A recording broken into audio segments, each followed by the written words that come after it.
Assalamualaikum warahmatullahi wabarakatuh. Tepang deui sareng simkuring Ujang Combro. Dinundanget ye simkuring bade ngadongeng deui bahasa Sunda anu judulna nyaeta carita Paulineun Barudak. Mangga kabaraya wilujeng ditonton.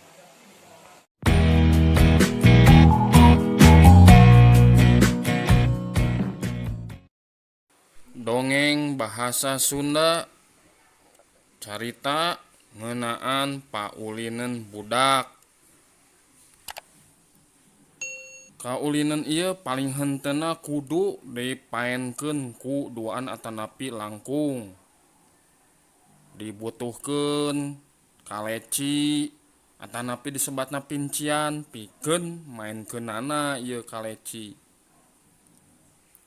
Dinu hiji pincian pikeun pamatah nu sejena pikeun mayar mun misalkeun eleh dinu permainan eta teh.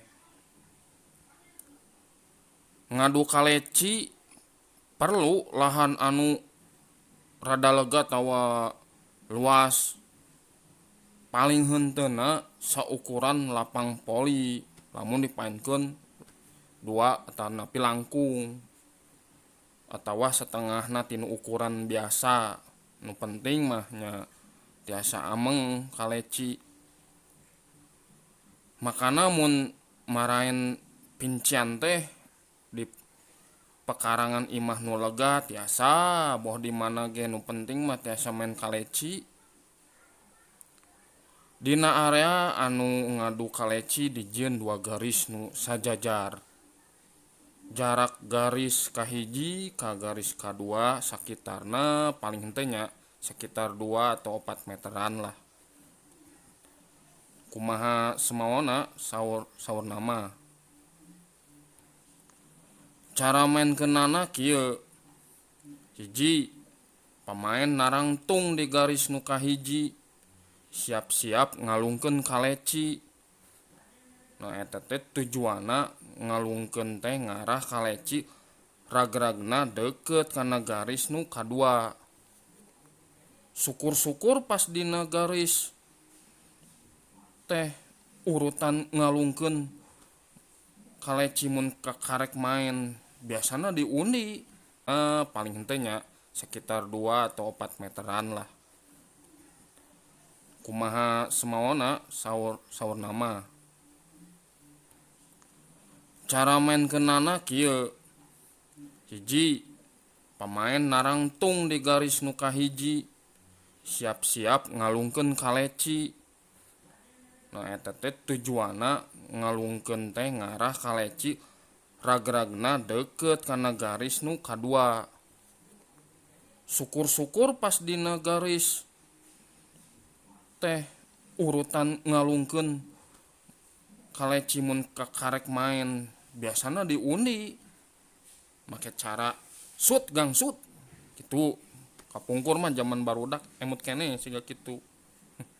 Anu kadua, pamain nu kalecina ragrag pang deukeutna kana garis main pangheulana.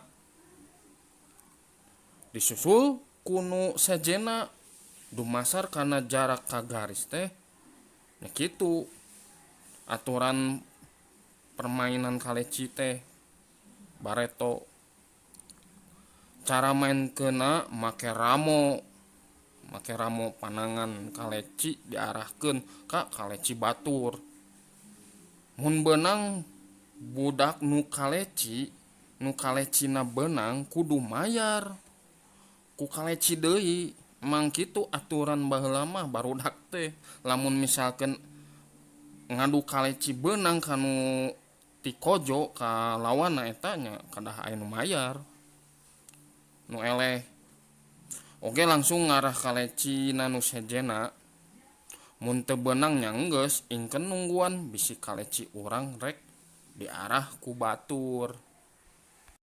Nah kitu baraya ieu teh dongeng anu pikeun urang ngemutan Paulineun baheula lah nya. bahasa urang keur ngora tanapi nya nuju keur mejehna umur sakitu SD nya tiasalah ngahibur ieu dongengeun paulinan budak gitu kaleci terutami kanggo baraya lah anu pernah arulin keur masa-masana gitu. Mung sakitu dongeng ti simkuring kapayuna simkuring bade ngadongengkeun nu langkung resep ti ieu. Hatur nuhun tos sumping mangga pamit heula undur diri. Assalamualaikum warahmatullahi wabarakatuh.